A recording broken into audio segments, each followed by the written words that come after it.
back, you guys. It is Saturday, and we are back with the altered image, the unfiltered truth. So, I'm in my bathroom. I'll go ahead and keep it 100% real with y'all. Yeah, I am. So I do that because obviously, can you hear it? Can you hear it?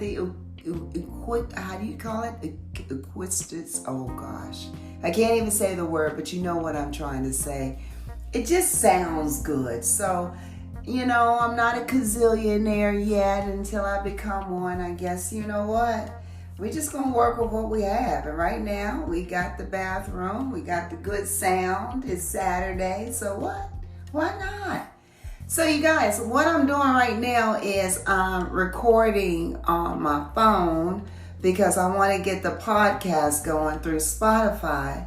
But I'm giving you a visual so that you guys can see this whole podcast, aka video, on YouTube. So, I know there are different apps that will allow me to do that. I believe there's Riverside, and I think I came across another one. But you know what? They're asking for some money. And shoot, I decided, hey, being creative is free. So I'm going to go ahead and go the creative route. So you guys, look. We are now at season 2. This is going to be episode 1, and I'm going to transition. We talked about, getting through the hard stuff. We talked about grabbing onto that self-esteem. We talked about all of the healing, opportunities that you get through the hard stuff and through the journeys that you've had to endure. We've talked about that, but what happens when you start feeling a little good, huh? What happens when you start saying to yourself, you know what? I'm feeling like I might have a little bit of a handle on all of this healing stuff. So I'm about ready to dive in. It's time for me to get my what? My freak on. Or not necessarily. It doesn't have to have anything to do with sex. But you're ready. You know what I'm saying? You're lonely. Not alone, not feeling like overwhelmed and lonely in a place or space where you feel like you need a distraction, but you feel like, I'm in a good place now and I want to share some of the things that I've grown through, or I want to share the new me with somebody else. So now you're in that place. So you're saying to yourself, so how do I go about doing that? Or how do I trust, myself during this journey? How am I able to discern those people who are for me and those people who may want to take advantage of me? How do I know? Like, this is new for me. I'm a new person. This is now a new dating opportunity. So this time I want to be a little bit careful. I ain't trying to do what I did the last time. That didn't lead me down to a space or place where I wanted to be. So now that I learned my lessons, I know better, I can do better. So that brings me into today's topic with Miss L.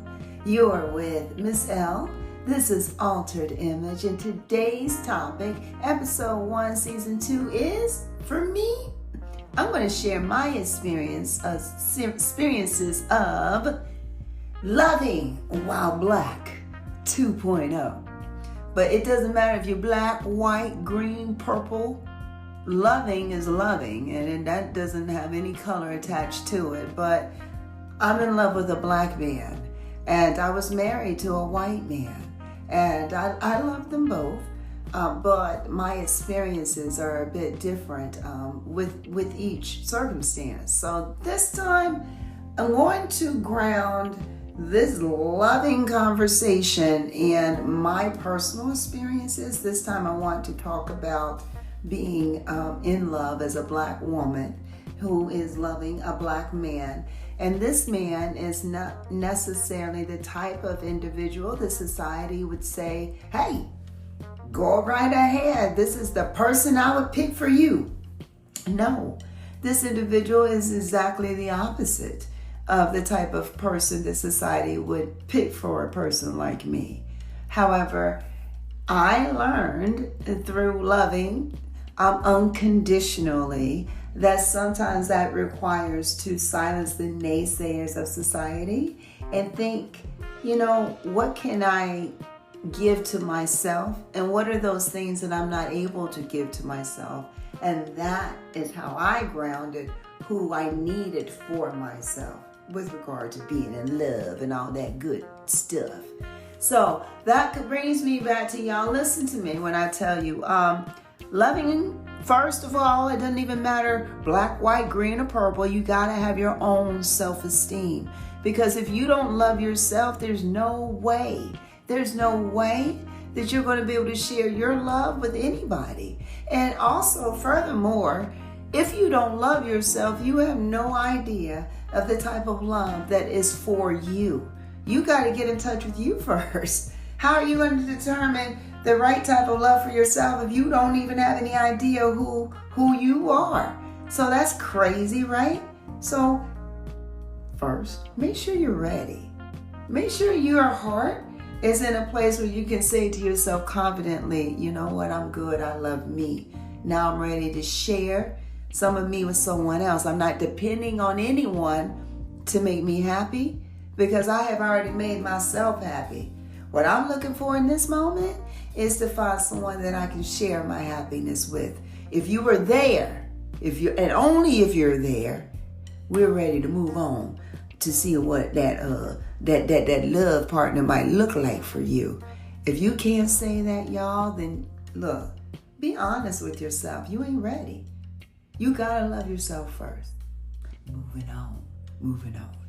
All right, let me say, I do have some notes here, y'all, because this love conversation is deep, so I don't want to miss anything. I mentioned to you all during my last podcast, my goal was to learn how to love unconditionally. What I learned about that was that to love unconditionally means that you have to be able to love without any expectations or ultimatums. That is a big lift. That if you are really intentional about trying to figure out how to love unconditionally, then you're going to find out real quick how big of a lift that is. That's a difficult thing to do. But it's not impossible. For me, it took for me to ask myself this one question. I'm going to go ahead and give it to y'all. You know what the question was? I'm already educated. Okay, I could do that for myself. I already have a good job. Okay, I could do that for myself. What I couldn't do for myself was tickle myself when I was having a bad day. Yeah, it's a small thing, but it means a whole lot. What I didn't know how to do for myself was how to say, hey, Anita, you know what? You've done enough for today. You've touched enough lives. Why don't you just rest? Why don't you just rest, Queen? I couldn't do that for myself because I was always thinking that there was always something else to do. So for myself, I needed a partner who could say to me, you know what, slow down for just a minute. I got you. In those areas where you need to slow down, I got you there. Financially, nah. If you can do that, okay, we can work together on that. But in the moment in which I needed some support outside of financial assistance, my lover and my now boyfriend taught me what it was like and what it meant to love unconditionally. What that means, you guys, is you decide for yourself and you decide with your lover the type of relationship that's going to be conducive to your growth and your advancement as a couple. You cannot listen to society. If you allow society to dictate to your relationship, I will guarantee you it is going to fail. It's going to fail. You got to talk to your own heart. You got to get in touch with yourself. And you have to understand what you need for yourself in a relationship. And whatever that need is, that's how you move forward in determining who is the best person for you. For you. Moving on. I talked about your need versus society. I just stamped that. I just told you, ask yourself, what do you really need? What is that thing that you cannot provide for yourself? Hey, I've always been an independent woman. I've always been able to financially provide for myself. That's never been a problem. In fact, as a Black woman, I have been raised that to understand, know, and believe that I have got to work harder than my counterparts if I want to enjoy the lifestyle that's equivalent to my counterparts. Because of my position as a Black woman in the United States of America, I have learned that. How does that relate to finding the right partner for me? Well, I'll tell you. I knew that I was independent, so therefore I didn't need anyone really to assist me with financial advancement. I could do that for me. What I needed was somebody to help me understand even that much more who I was in terms of the person that I was trying to grow into outside of being me as the individual. Who am I presenting to society? When I'm with my students, when I'm with the clerk at the grocery store, when I'm with the lover that I love so much, who am I showing up as? It took my lover to kind of show me that aspect of who I am. How did he do that? He did that by the way that he loves me currently. He loves me unselfishly. He puts me first all the time. And for me, I needed that type of attention. I needed that type of attentiveness because my trauma landed me into a place where I was very codependent, where I was very clingy. And so in order to be able to remove myself from that clinginess and try to establish for myself some very grounded independence, but also not losing that aspect of, hey, I want to be loved attentively. I didn't want to lose that aspect of myself. So where was the balance? It took my lover to show me that. It took my lover to say, it's okay, Black lady. It's okay to be strong. It's okay. I respect that you're strong. And in fact, I'm a strong enough and more confident man to be able to celebrate your strength. But you can also lean on me, Black lady. Because although financial assistance is not what you need from me, the strength that I can help you to recognize it is within you, inside of you, and the strength that I already hold to be able to support you during the process, that's something that I can give you that you cannot give to yourself. So therefore, I knew the type of love that I needed moving forward past my trauma. It wasn't about financial stability at all. I had that. But it was always grounded in someone who could really see me, see my growth, see my intention, see my journey, celebrate me, and also support all of that. I didn't do this by myself, you all. I didn't get this inspiration by myself. I didn't get this creativity by myself. It was inspired and grounded in a big old love that I have inside of my life that didn't and would not have appeared had I not gone through the healing journey, because I would not have recognized this love. In fact, it would have been a love that I would have overlooked because I would have allowed society to dictate the type of love that was for me. Oh, Anita, you have these names and letters behind your name, so therefore you need to be with this type of dude. Oh, Anita, you have a master's degree, or you have, you're in the newspaper and people recognize you here and there. I'm not bragging, but this is my life here in Key West. This is happening in my life. My point is this: none of that matters. None of that matters, because had it not been for the very kind, very simple, very below the radar type individual that I'm in love with, I would never ever be where I am right now. So y'all, don't let society get you twisted in determining the right love for you. First of all, what you have to do is you need to make sure that you have gone through the healing journey and that you are ready to introduce somebody new into your life, someone who's going to celebrate you and not destroy everything that you have worked hard to accomplish. So there's that first. And that comes with self-love. Nothing else is going to work if you don't have that. Self-love is first. But if you made the determination that you're ready, you've done the healing, and you're ready to invite somebody in to share your joy, then listen. Determine for yourself, this is your what?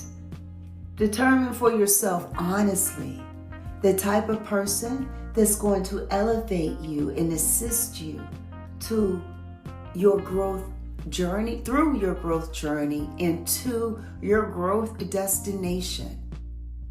That ain't got nothing to do with money. Once you've made that determination and you've picked out that person, hey, you're gonna know this is the right person. I'm gonna keep it really real with you all. Everything is better. Everything. There's a difference between making love and having sex. I'll ground it. I will, because it's that conversation. We're talking about love. We're talking about lovers. We're talking about groundedness, celebration, and picking the right one after the trauma. You all, when you are with the right one, sex is not even going to be a part of your vocabulary, because it's going to be something that you no longer do. You will begin to understand what making love is, because it's way different, y'all. It's way different. I'm gonna just let that marinate. I don't want to ruin it for y'all. I'm gonna just leave that right there. It's different. Let me see. Building is the gold. I think we said that. Team mentality. I wanted to speak on that, y'all. It brings a sense of togetherness. That was scripted. I wrote that down. But it does. A team mentality brings a sense of togetherness. If you feel like you are a part of something important, you're going to be close to the individual that you're building with. So therefore, that team mentality builds a sense of togetherness. Ain't got nothing to do with finances. It has everything to do with what you need. What do you need? What type of person are you? Me? I'm a type of person. I love. I like to be held. I like to be kissed on. I like to be touched. I like for folks to hold my hand when we're walking through the mall or wherever we're going, the grocery store. I like attentiveness. So therefore, I like a clingy kind of love. I need that. So I can make that determination that this is the type of person that I need. A person who's comfortable and who's comfortable giving and providing that type of attention, who's able to speak that love language without having to try. I knew that I needed a person whereby those components that I needed for myself was very natural for that person I was choosing to deliver. Deliver. I found her. Then that's inside of him. That's what he wants. We want the same thing. We speak the same love language. So therefore, we're on the same page. I had to know me first. I did. But once I knew me, I knew exactly the type of person that me would be happy with. So there's that. All right, we talked about sex versus making love. Let me see. The last thing before I leave you. Ooh, this is a long one. 19 minutes. But I'm going to leave you with one more thing. As far as I'm concerned, trust and loyalty. I'm sorry. No. Trust and love are the same thing. I wrote it down. Let me make sure I get it right. Here it is. Trust should be considered this as the same thing as love. And I wrote that part down because to me, that's important. Y'all listen to me. Loyalty. 10 fingers and 10 toes down. Loyalty comes with trust. And love comes with loyalty. It's easy to be loyal to someone that you can trust. It's easy to be loyal to someone that you know has your back. That part is easy. So all of that stuff merges together. They try to identify it as 3 different concepts: trust, love, loyalty. Y'all don't believe the hype. It's all the same thing. Trust and believe. If you got trust, then you have loyalty. And if you have loyalty, that means ain't nobody going out in the relationship, going to go find something else that has nothing to do with your relationship. You don't have to worry about that when you have trust and loyalty. And if you have those, then you have love. That's it. All right. So there we have it. You all, I have done the YouTube thingamajiggy in the bathroom. Yes, I'm in my bathroom, my orange bathroom in Key West. I'm going to get you guys some better scenery because there are beautiful things to see here. But for now, I want to make sure that I stay consistent with getting this message out. So sometimes, hey, if that means I'm going to be stuck in my bathroom, then that means I'm going to be stuck in the bathroom. I'm going to talk to y'all. No matter what, I'm going to get this message out. So you all click the button, please. Subscribe. My YouTube channel is up. I'm working with an individual who is, I'm the creator. He's doing all of the technical stuff, so it's under construction. But I want you to grow with me, so I'm not shy about showing it in its growing stages. So you guys, thank you for tuning in. You are with Miss L. This is The Altered Image, you guys. This is our 2nd season. This is episode 1. I'm excited because we're growing. I'm not even going to tell you how much. You know what? Today is the 2nd. Is it the 2nd of September? I'm going to give it a month. And by October 2nd, I'm going to drop the mic for y'all. I'm going to tell you how many people and subscribers we have. It's a community of growth, healing, inspiration, motivation, and real talk, y'all. Today's lesson, conversation, insight was centered around Loving While Black 2.0. But like I said before, it has nothing to do with race or color. It has everything to do with your healing journey. Make sure you're ready. But if you've done the healing and you're ready to invite someone inside of your love, hey, listen to some of the insight that I've gained. Because what I've learned, the most powerful lesson, y'all, if I can give it to myself, ain't no need of me looking for that inside of love within a partner. I'm looking for those things I cannot give myself. That's what my partner can do for me. That's what my partner does for me. And y'all, I'm going to let you meet him. I'm going to let you meet him in the next podcast. I want to kind of get you prepped up, let you know that, I'm feeling this. I'm feeling this guy. Yeah, that's my love. So we'll talk about it. You'll meet him. His name is Vinny. So that's it. We are in 23 minutes, 51 seconds. I'm beginning to ramble, so I'm going to go ahead and let you guys go. It's Saturday. It's Saturday, day of celebration. I am Miss L. This is The Altered Image. 24 minutes, 4 seconds. Whoop. I'll talk to y'all later. Love you. Mean it. Bye.